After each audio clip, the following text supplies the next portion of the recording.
2024 లేదా 25లో డిగ్రీ లేదా బీటెక్ చదివారా? సాఫ్ట్‌వేర్ జాబ్ కోసం ఎదురు చూస్తున్నారా? అయితే కోడ్ జ్ఞాన్ 100 డేస్ కోర్సులో చేరండి, జాబ్ సాధించండి. హలో రామ్ గారు.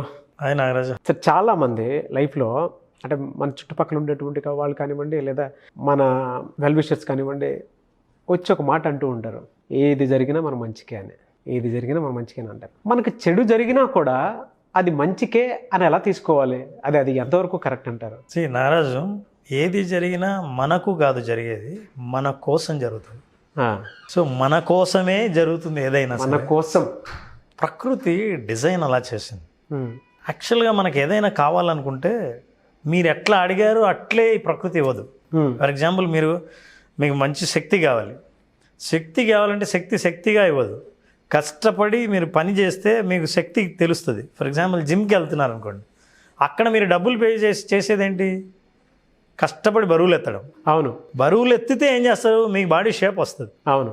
అంటే షేప్ రావాలంటే షేప్గా రాదు, కష్టపడితే వస్తుంది. అవును. సో ఇబ్బంది నుంచే మీకు బెనిఫిట్ కనిపిస్తుంది. ఫ్యాంటాస్టిక్. సో ఏది ఈజీగా నేరుగా రాదు. ఈ ప్రకృతి మీరు ఏది అడిగారో అడిగేది ఇస్తుంది, కానీ మీరు ఎలా అడిగారో అలా ఇవ్వకపోవచ్చు. ఫర్ ఎగ్జాంపుల్, ఒక వ్యక్తి ఈ సిటీలో ఎందుకు హ్యాపీగా ఊరి బయట ఉందామని చెప్పేసి ఒక చిన్న గుర్రాన్ని ఇంట్లో ఉంచుకొని బయట కట్టెలు కొట్టుతూ చిన్న సింపుల్ జీవితం గడిపేవాడు. అయితే అతని గుర్రం చాలా రేర్ గుర్రం అని, ప్రపంచంలో చాలా తక్కువ అట్లాంటి జాతి గుర్రాలు ఉంటాయని ఆ ఊరి మహారాజుకు తెలిసింది. రాజుకు తెలిసి ఆయనే తన దగ్గరికి వెళ్ళాడు. వెళ్ళి, నాకు ఈ గుర్రం ఇవ్వు, నీకు 5,000 వరహాలు ఇస్తాను అన్న. అతను సంపాదించేది సంవత్సరానికి 100 వరహాలు సంపాదిస్తే చాలా ఎక్కువ. అట్లాంటిది 5,000 వరహాలు ఇస్తా అన్నాడు. ఇతను ఏం చేశాడు? అందరూ చుట్టుపక్కల ఉన్నవాళ్ళు, నీవు ఎంత అదృష్టవంతుడివి, మహారాజు 5,000 వరహాలు ఇస్తా అన్నాడు, నేను ఇవ్వను అన్నాడు. అదేంట్రా, మంచి జరుగుతుంటేను నీకోసమే రాజు డబ్బులు ఇస్తానంటే వద్దని ఈ గుర్రాన్ని ఇవ్వడానికి ఏంది? ఇట్లాంటి గుర్రాలు చాలా వస్తుంది, ఇది నీ దగ్గర ఎందుకు, రాజు దగ్గర ఉంటేనే మంచిది కదా అన్న. ఈ గుర్రం ఎప్పుడో నన్ను నమ్మింది, నేను దాన్ని పెంచుతున్నాను, నా దగ్గరే ఉండాలని ఉందేమో, ఉండని, నేను డబ్బు కోసం ఎందుకు అమ్మటం. రాజు వెనక్కి వెళ్ళిపోయాడు. అందరూ దురదృష్టవంతుడు, వీడికి అసలు అదృష్టం తలుపు తట్టినా వద్దన్నాడు. కొంతకాలం తర్వాత ఇతను ఏదో ఇంట్లో పని చేసుకుంటూ గుర్రం కట్టు తెంచుకొని పారిపోయింది, అడవిలోకి వెళ్ళిపోయింది.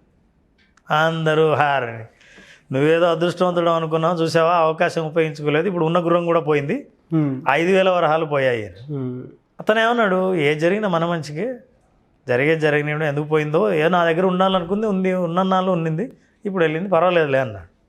వారం తిరిగేసరికి ఇదే గుర్రం సేమ్ తన జాతి గుర్రాలతోనే 5-6 జాతి గుర్రాలతో వచ్చింది. ఒకటి కాదు, ఎలా? ఇప్పుడు వాటి విలువ, ఇప్పుడు అడవిలోకి వెళ్ళింది, అది అడవి నుంచి తన గుర్రాలు వేసుకుని వచ్చింది మళ్ళీ ఇక్కడికి.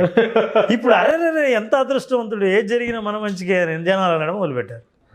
ఇతను మాత్రం అదృష్టవంతుడన్నా దానికి చెలించలేదు, దురదృష్టవంతుడే డబ్బులు పోగొట్టుకున్నామన్నా బాధపడలేదు, సైలెంట్గా ఉన్నాడు. ఈ లోపు ఏం చేశారు, వాళ్ళ అబ్బాయి ఈ గుర్రాల మీద గుర్రం నేర్చుకుంటూ, ఇది కొత్తగా వచ్చిన గుర్రం మీద, చిన్న గుర్రం ఉంటే దాని మీద నేర్చుకోవాలని చెప్పి వాళ్ళ అబ్బాయి నేర్చుకుంటూ ఉన్నాడు. వాళ్ళందరూ చాలా అదృష్టవంతుడు, అన్ని గుర్రాలు వచ్చాయి, ఇప్పుడు అతను ఎవరికైనా అమ్ముకోవచ్చు, ఒక గుర్రాన్ని ఉంచుకొని అనుకున్నాడు. ఈ నేర్చుకుంటుంటే వాళ్ళ అబ్బాయి పొరపాటున యాక్సిడెంట్ అయ్యి ఆ గుర్రం కింద వేసింది, ఈ అబ్బాయి కాలు విరిగింది. కాలు విరిగిపోయింది. అప్పుడు ఎంత దురదృష్టవంతుడు, ఆ గుర్రం రాకపోయినా బాగుండేది, ఇప్పుడు వేరే గుర్రాన్ని తీసుకొచ్చి మీ అబ్బాయి ఆ గుర్రం ఎక్కి యాక్సిడెంట్ అయ్యి కాలు విరిగి మంచం మీద పడ్డాడు. ఇది కోలుకోవడానికి కనీసం సంవత్సరమైనా పడుతుంది, అప్పటి నుంచి సంవత్సరం దాకా లేవలేడు అన్నాడు. పాపం ఈయన బాధపడ్డాడు. పర్వాలేదు, ఏదో జరిగింది, జరగాలని ఉంది కాబట్టి జరిగింది అని అన్నాడు. అందరూ దురదృష్టవంతుడు అని అన్నారు. కొంతకాలానికి ఆ దేశానికి శత్రురాజు యుద్ధాన్ని ప్రకటించాడు. యుద్ధం చేయడానికి వీళ్ళ సైన్యం సరిపోరు. ప్రజల్లో ఎవరైనా స్వచ్ఛందంగా వచ్చి సైనికులుగా పోరాడాలి, అవతల దేశాన్ని ఓడించాలి. వాళ్ళందరి కోసం ట్రై చేసిన అసలు ప్రజలు కొంతమంది వచ్చారు, కానీ ఈ సైన్యం ఇంకా సరిపోలేదు. అప్పుడు రాజు బలవంతంగా ప్రతి ఇంట్లో ఒక 1000 యువకుని యుద్ధంలోకి రాగాలి. చాలామంది యుద్ధంలో చచ్చిపోతున్నారు. శత్రురాజు వీళ్ళకంతే బలమైన వాడు. సో ఒక్కొక్కరింటికి వెళ్ళాడు, వీళ్ళింటికి కూడా వచ్చాడు, కానీ వీళ్ళ అబ్బాయి కాలు ఎరిగింది కదా. అవును. తీసుకెళ్ళలేడు, యుద్ధం చేయలేడు, అందుకని అబ్బాయిని వదిలేశాడు. అందరి ఇళ్లలో వాళ్ళ ఇళ్ళలో ఉన్న పిల్లల్ని మాత్రం యుద్ధాన్ని తీసుకెళ్ళారు. ఇప్పుడు నువ్వు ఎంత అదృష్టవంతుడు అయ్యా, మీ అబ్బాయి నీ ఇంట్లోనే నీ దగ్గరే ఉన్నాడు. ఇట్లా మనం చెప్పుకుంటూ పోతే నాగరాజు మన జీవితంలో ప్రతి సంఘటన ముందు మంచి అనుకున్నది తర్వాత మంచి కాదని తెలుస్తుంది, తర్వాత ఎంతో చెడు జరిగింది అని అనుకున్నది ఎంత మంచి జరిగిందో అనిపిస్తుంది. So life is a full of events. ఎన్నో సంఘటనలు అన్నీ కలిస్తే మన జీవితంలో అన్నీ ఇలా ఉండాలని కాదు. అందుకే సామెత ఉంది, ఇది సామెత కాదు, it's a theory. 90% of the things that happens to your life are the events, మీ చేతుల్లో లేనివి. But 10% is that what you react. అంటే మీరు ఈ సంఘటనను ఎలా తీసుకోవాలి అన్న ఛాయిస్ ఉందే, అది ఒకటి మీ చేతిలో ఉంటుంది. 90% మీ చేతిలో లేదు. ఎస్. కానీ అలా ఎలా తీసుకోవాలి అన్న మీ చేతిలో ఉన్న విషయాన్ని బట్టి మొత్తం మార్చేయచ్చు. ఎగ్జాక్ట్లీ. మొత్తం మార్చేయచ్చు. ఉదాహరణకి ఒక్కోసారి మంచి చెడు అనేది ఎలా అనేది, ఒక అతను ఆఫీస్ బాయ్ ఇంటర్వ్యూ ఉంది, ఆఫీస్ బాయ్ ఇంటర్వ్యూకి వెళ్ళాడు. ఇంటర్వ్యూలో సెలక్షన్ చేయడానికి ఏం చేస్తారు, ఫ్లోర్ ఊడ్చమన్నారు. ఫ్లోర్ ఊడ్చారు, సక్సెస్ఫుల్, యూఆర్ సెలెక్టెడ్ అన్నారు. వెరీ గుడ్, నీకు జాబ్ ఇస్తున్నాను. ఇది పెద్ద ఐటీ కంపెనీ, నిజంగా జరిగిన విషయం. పెద్ద సాఫ్ట్వేర్ కంపెనీ ఇంటర్వ్యూలు కండక్ట్ చేసి ఒక అతన్ని సెలెక్ట్ చేసింది. అతను రేపటి నుంచి రమ్మని. సరే, నీకు నేను అపాయింట్మెంట్ లెటర్ పంపించాలి, ఈమెయిల్ అడ్రస్ చెప్పు అన్నాడు. సరే అండి, ఈమెయిల్ అడ్రస్ లేదు. ఈమెయిల్ ఐడి లేదా? మా దృష్టిలో ఈమెయిల్ ఐడి లేదంటే వాడు మనిషి లేడు అని అర్థం. మనిషి లేనట్టే అర్థం. మీరు ఇప్పుడు చూడండి, ఈమెయిల్ ఐడి లేనివాడు ఎవడున్నాడు? అవును. సో ఈమెయిల్ ఐడి లేకపోతే ఇంకా నీకు మేము జాబ్ ఆఫర్ పంపించేది ఉండదు, కాబట్టి నీకు జాబ్ లేదు. అదేంటండి, ఈమెయిల్ ఐడి లేకపోతే మనిషే లేరు అంటున్నారు అని. అవును, లేదు అని. నీకు జాబ్ ఇవ్వమని. జాబ్ పోయింది. ఒక్క ఈమెయిల్ ఐడి లేకపోవడం వల్ల జాబ్ పోయింది. కానీ తన దగ్గర డబ్బులు లేవు. జాబ్ వస్తుంది కదా అని ఆశతో వచ్చాడు. బయటకు వచ్చాడు, ఏం చేయాలో తెలియదు. ఇక అతనికి ఏదో $10 ఉన్నాయి. భోజనం చేస్తే ఒక రోజు 2 రోజుల్లో అయిపోతుంది. ఏం చేయాలో తెలియదు. ఈ $10తో ఏం చేశాడు, జాబ్ పోయింది. అక్కడే ఉన్న టొమాటోలు అమ్ముతుంటే ఉన్న $10 పెట్టి టొమాటోస్ కొన్నాడు. కొని డోరు డెలివరీ చేశాడు. డెలివరీ చేసిన 2 గంటలకి తన దగ్గర ఉన్న డబ్బును డబల్ చేశాడు. అరే ఇది బాగుందే అని మళ్ళీ టొమాటోలు కొన్నాడు. మళ్ళీ డోర్ డెలివరీ చేశాడు. మళ్ళీ డబల్ అయింది. 2 రోజుల్లో అతను 4 times 5 times తన డబ్బును పెంచాడు. ఇది చాలా బాగుందని చెప్పి టమోటాలు బల్క్గా కొన్నాడు. ఉన్న డబ్బుతోనే. సంవత్సరం తిరిగేసరికి అతను ట్రక్కులు కొన్నాడు. టమోటా సప్లయర్ అయ్యాడు. తర్వాత స్టాకిస్ట్ అయ్యాడు. పెద్ద సప్లయర్ అయ్యాయి. చాలా లారీలు, ట్రక్కులు తన కంపెనీలు నిలబెట్టేటట్టు చేశాడు. గొప్పవాడుగా తయారైపోయి ఇప్పుడు టమాటా సప్లయర్గా అతను జీవితం వెలగొక్కుతున్నాడు. అతను టమాటా సప్లయర్గా ఉంటున్నాడు. ఈ లోపల ఏం చేస్తారంటే, ఆయన ఏదో లైఫ్ ఇన్సూరెన్స్ చేయాలనుకున్నాడు. పెళ్లి చేసుకున్నాడు, జీవితంలో స్థిరపడ్డాడు, లైఫ్ కూడా బాగుంది. ఒక ఇన్సూరెన్స్ ఏజెంట్ వచ్చాడు. ఇన్సూరెన్స్ ఏజెంట్ వచ్చి ఇన్సూర్ చేయాలి అని, లైఫ్ ఇన్సూర్ చేయాలి, నా ఆఫీస్ ఇన్సూర్ చేయాలి అని అన్నాడు. అంత ఇన్సూరెన్స్ అయిపోయింది. అప్పుడు లైఫ్ ఇన్సూరెన్స్ ఏజెంట్ అడిగాడు, సరే సార్ నేను కొటేషన్ పంపిస్తాను, ఈమెయిల్ అన్నాడు. ఈమెయిల్ ఐడి లేదు అన్నాడు. ఈమెయిల్ ఐడి మీకు లేదా? అరే అసలు ఈమెయిల్ ఐడి లేకుండానే ఇంత పెద్ద మీరు కోటీశ్వరుడు అయ్యారే, ఈమెయిల్ ఉండింటే అన్నాడు. అనే ఈమెయిల్ ఉండింటే ఆఫీస్ బాయ్ అయి ఉండేవాడిని. లేదు కాబట్టి ఇంత పెద్ద సప్లయర్ అయ్యాను. లైఫ్లో ఏ సంఘటన జరిగినా చాలామంది ఇది మంచికే అని ఎందుకు అనుకోరు తెలుసా అండి? ఇమ్మీడియట్ ఫలితాన్ని బట్టి నిర్ణయిస్తారు. అది మనం చేసే ఇన్స్టంట్ రిజల్ట్. ఏ రిజల్ట్ వచ్చిందో అదే కరెక్ట్ అనుకుంటారు, అదే శాశ్వతం అనుకుంటారు. సో మనం హోప్ కలిగి ఉండడం ఏంటి, ఆప్టిమిజం కలిగి ఉండడం అంటే ఏంటంటే, ఏది జరిగినా ఇప్పటికి ఇలా జరిగి ఉండొచ్చు, మనం ఎమోషనల్గా ఆలోచిస్తుండొచ్చు, పెయిన్లో ఉండిండొచ్చు, నష్టంలో ఉండిండొచ్చు, అందుకే ఇలా ఆలోచిస్తాం. భవిష్యత్తులో ఇది లాభమే అనే నమ్మకం, హోపు, ఆప్టిమిజం ఉన్న వాళ్ళకి ఎవరికైనా సరే ఎప్పుడూ అన్యాయం జరగదు. ఎస్. చాలామంది గొప్ప గొప్ప వాళ్ళు చిన్న చిన్న పల్లెటూళ్ళల్లో నడిచి వెళ్ళి చదువుకున్న వాళ్ళే, ఏ బస్సు సౌకర్యం, రోడ్డు సౌకర్యం లేకుండా ఉన్నవాళ్ళే, గవర్నమెంట్ స్కూళ్ళల్లో చదివిన వాళ్ళే. Most successful people in this world are average students in classroom. వాళ్ళు ఏంటి, నేను ఈ ఫ్యామిలీలో పుట్టానే, నేను ఇక్కడ పుట్టుంటే బాగుండేదే, ఇంకో మిలియనీర్స్ అయి ఉంటే బాగుండేది పుట్టుకతోనే అని వాళ్ళు ఎప్పుడూ అనుకోలేదు. నేను అసలు ఈ ఫీల్డ్లోకి వస్తానని ఎంఎస్సి కంప్లీట్ అయిపోయిన తర్వాత ఖాళీగా ఉన్న రోజులు కూడా ఉన్నాయి, కానీ పొరపాటు నేను టైప్ వస్తానని అనుకోలేదు సార్. నేను ఒక రోజు నైట్ అనుకున్నాను, పొద్దున్నే దిగిపోయాను అంతే. అదే ఖాళీగా కాకుండా ఏదైనా జాబ్ ఉంటే ఈ పాటికి అదే జాబ్లో ఇప్పటికి ఏ ఆఫీస్లోనూ రోజు పనిచేస్తున్నాడు, కానీ ఇంత పేరు వచ్చేది కాదు. 3 years సార్ నేను ఖాళీగా ఉంది. 12లో నా పీజీ అయిపోయింది. దాని తర్వాత 4 years 2017లో సుమన్ టీవీలో జాయిన్ అయ్యాను. అయితే ఒక్క సంఘటన గుర్తు తెచ్చుకున్నారు ఏదైనా సరే, అరే ఎందుకు జరిగిందా అని బాధపడి తర్వాత అది జరిగింది మంచిదే అయింది అని అనుకున్నవి ఏమైనా ఉన్నాయి? ఇప్పుడు అన్నీ అవే అనుకుంటున్నాను.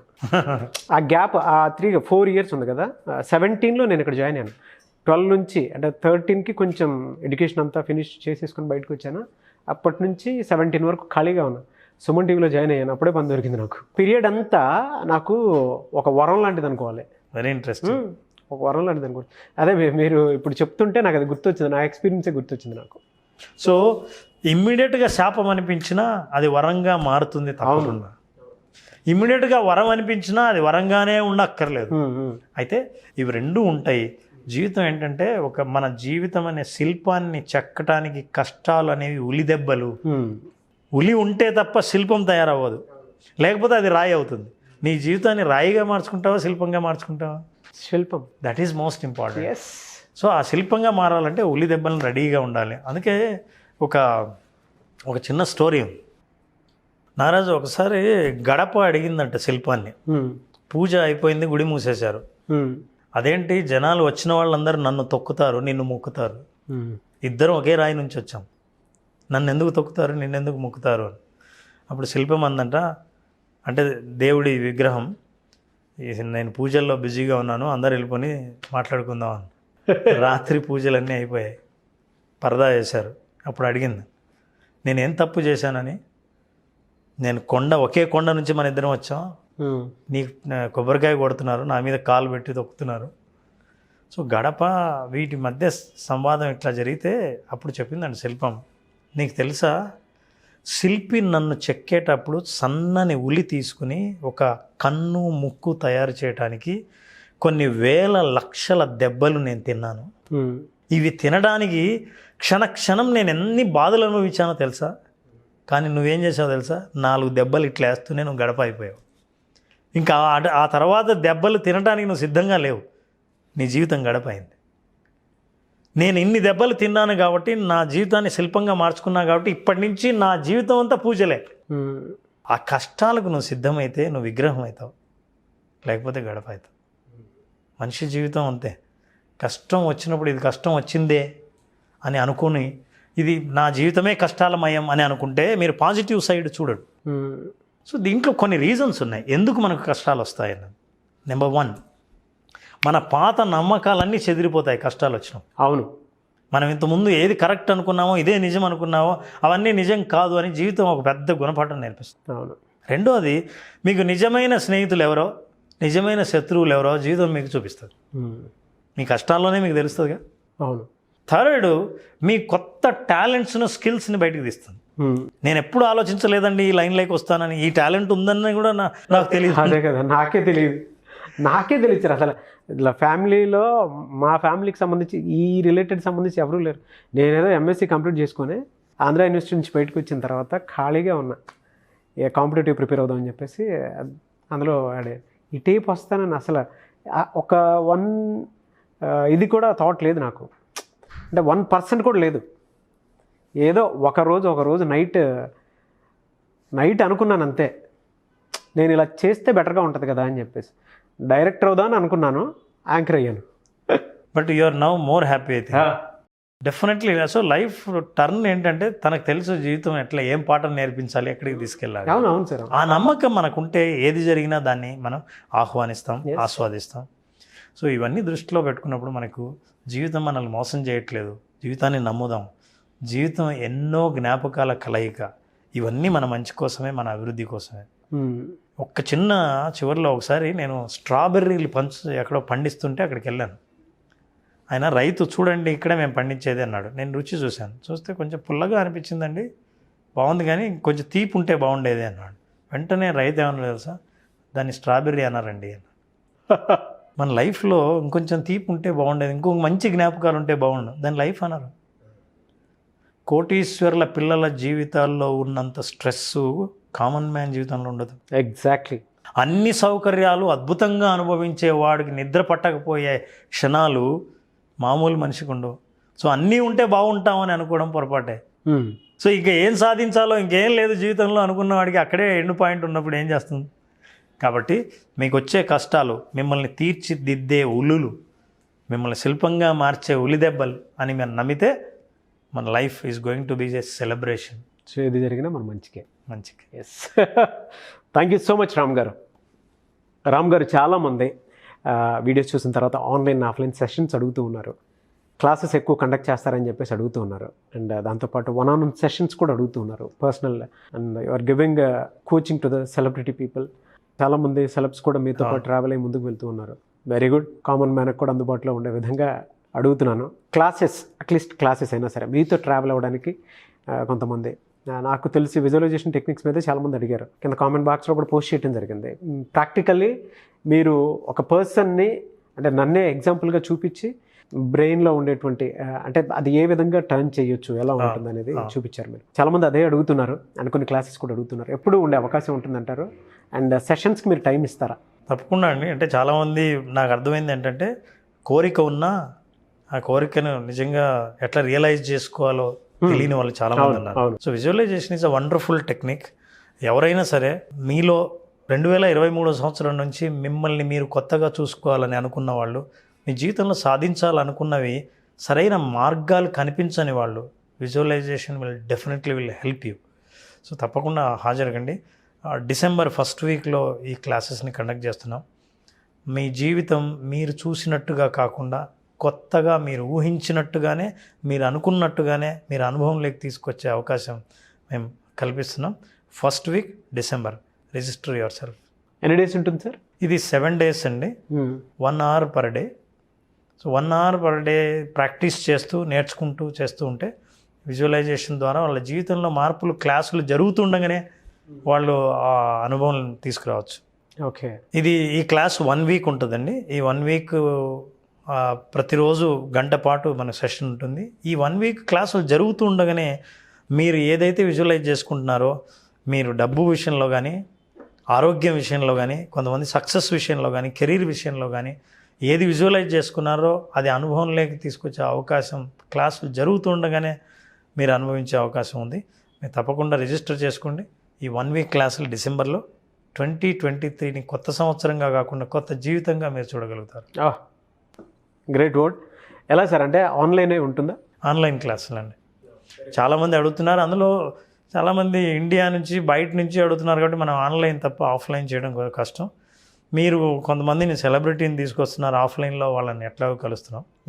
Conduct this on online. Sure sir.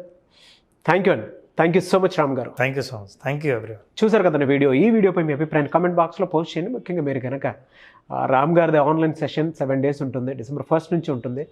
Enrol చేసుకోవాలి అనుకునేటువంటి వాళ్ళు ఈ రోజే మీరు స్క్రీన్ మీద కనిపిస్తున్న నెంబర్కి మీరు సంప్రదించవచ్చు. ఒకవేళ మీకు కాంటాక్ట్ నెంబర్ కనెక్ట్ అవ్వట్లేదు, మిస్టర్ నాగ్ అఫీషియల్ అని నా ఇన్స్టాగ్రామ్ ఐడి ఉంది. నా ఇన్స్టాగ్రామ్ ఐడిని ఫాలో అయ్యి ఖచ్చితంగా మీరు మెసేజ్ పెట్టినా నేను రెస్పాండ్ అవుతాను. బట్ మీరు ఏవైతే అనుకుంటున్నారో దానికి సంబంధించినటువంటి మెసేజ్ పెట్టి మీ కాంటాక్ట్ నెంబర్ పెడితే నేను రామ్ గారి టీమ్కి ఖచ్చితంగా ఫార్వర్డ్ చేస్తాను. సో ఆ విధంగా మీరు అప్రోచ్ అవ్వచ్చు, అండ్ అప్డేట్స్ ఆ విధంగా కూడా తెలుసుకోవచ్చు. ఒకవేళ కాంటాక్ట్ నెంబర్ మీకు కనెక్ట్ అవ్వట్లేదని అంటే. అండ్ ఈ వీడియో లైక్ చేయండి, షేర్ మాత్రం తప్పకుండా చేయండి. ఇలాంటి మరిన్ని వీడియోస్ కోసం మా ఛానల్ ఫాలో అవ్వండి. Thank you.